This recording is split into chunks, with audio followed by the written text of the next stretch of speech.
والصلاة والسلام على سيدنا مولانا محمد وعلى آله وأصحابه الذين أنفقوا بالعلم والحكم أما بعد فأعوذ بالله من الشيطان الرجيم بسم الله الرحمن الرحيم أولئك كتب في قلوبهم الإيمان وأيدهم آئیے مصطفیٰ رضی اللہ عنہ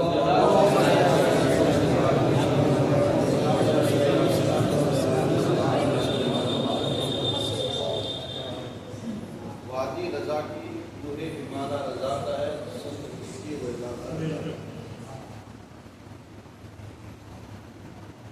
اعلیٰ حضرت کی شخصیت کو سمجھنے کے لیے بھی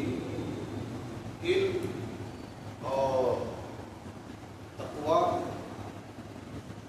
اور ساتھ ہی ساتھ عشق اور محبت کی ضرورت ہے۔ واقعی اعلیٰ حضرت سے بیشتر جو ہمارے فقہا اور ہمارے متقدمین نے تحقیقات کی ہے وہ سب جب اعلیٰ حضرت کے سامنے آتی ہے یہ راز کھلتا ہے کہ یہ تمام تحقیقات میں بہت سارے ایسے پہلو رہ گئے ہیں جس میں نہایت کی ذوق اور کمزوری اور سکھ نظر آتا ہے۔ مثال کے طور پر اعلیٰ حضرت سے پہلے جتنے بھی فقہائے کرام تشریف لائے شریعت کے جو احکام امر اور نہی یہ دونوں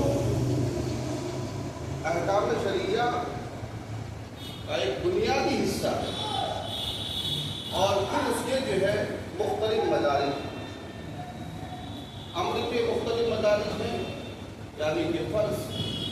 واجب سنت مؤکدہ غیر مؤکدہ مستحب وغیرہ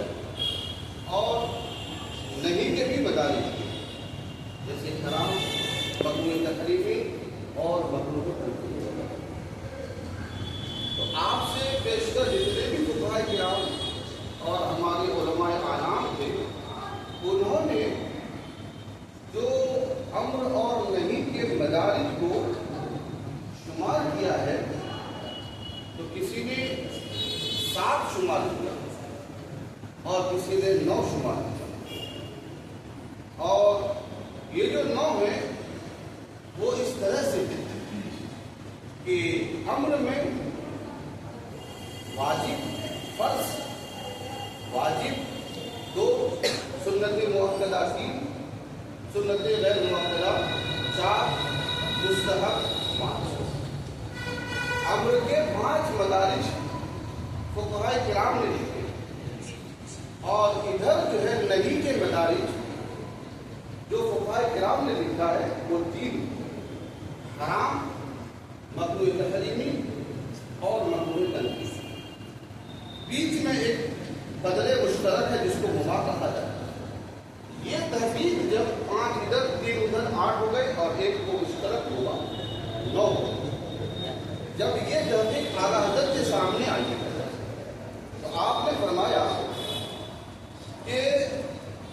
امر اور نہیں جب یہ بنیادی احکام شرعیہ میں سے ہے تو عقل سلیم اور فہم مستقیم اس بات کا تقاضا کرتی ہے کہ دونوں کے مدارج یکساں مساوی اور برابر ہو۔ لیکن ہم دیکھتے ہیں کہ امر کے مدارج 5 جیسے اور نہیں کے مدارج محض 3۔ یہ بالکل جو ہے ایک غیر متوازن صورت ہے۔ چنانچہ اعلیٰ حضرت کے سامنے جب یہ تحقیق آئی یہ جو سکھ تھا یہ جو کمزوری تھی یہ جو غلط تھا اعلیٰ حضرت نے اس کو ختم کر کے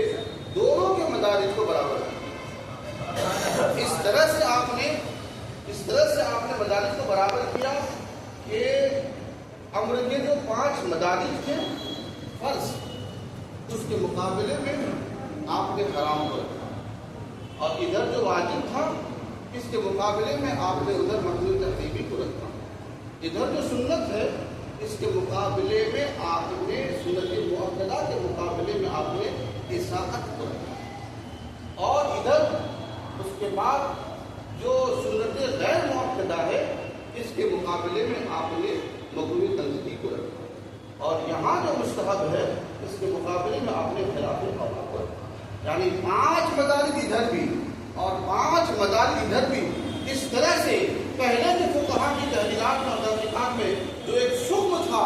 اعلیٰ حضرت نے طرح طرح اس کو مکمل کر کے صاف اور واضح کر دیا۔ اب یہ تقسیم یہاں پر میزان مقابلہ میں آ کر کے صرف اعتدال کی منزل پر نہیں بلکہ کمال اعتدال پر پہنچ جاتا ہے۔ ذات محترم، اعلیٰ حضرت کی بارگاہ میں خراج عقیدت پیش کرنے کے لیے میں کیا الفاظ دے سکتا ہوں۔ خطیب مشرق حضور پاسبان ملت علیہ رحمہ فرماتے ہیں کہ ادب اور زبان کا پورا سرمایہ اگر جمع کر لیا جائے کہ ہم اعلیٰ حضرت کی بارگاہ میں خراج عقیدت پیش کریں، سارا ادب اور ساری زبان کا سرمایہ ختم ہو جائے گا، مگر اعلیٰ حضرت کی بارگاہ میں ہم کو خراج عقیدت پیش کریں۔ اس لیے کہ اعلیٰ حضرت کی زندگی کو اگر آپ گھنٹوں کے اعتبار سے تقسیم کریں، 6 سالہ زندگی کو اگر آپ تقسیم کریں گھنٹوں کے اعتبار سے، تو ہر 5 گھنٹے کے اوپر اعلیٰ حضرت ایک کتاب دیتے ہوئے لگا۔ یہ کوئی معمولی شخصیت نہیں ہے۔ اعلیٰ حضرت کی حیات طیبہ پر جو کتابیں پہلے لکھی گئی ہے، کیونکہ ابھی میں نے مضمون لکھا ہے اعلیٰ حضرت کی خدمت میں علامہ نظامی کا خراج تقسیم، آپ دارالعلوم کی فیس بک وال پر اس کو دیکھ سکتے ہیں۔ اعلیٰ حضرت کی خدمت میں علامہ نظامی کا خراج تقسیم، اس میں ہم نے یہ تحریر کیا ہے کہ اعلیٰ حضرت کی خدمات پر اور ان کی حیات پر جو کتابیں پہلے لکھی گئی وہ 2 ہیں۔ ایک علامہ ظفر الدین بہاری رحمۃ اللہ علیہ کی کتاب حیات اعلیٰ حضرت، اور دوسری سوانح امام احمد رضا علامہ بدر الدین علیہ۔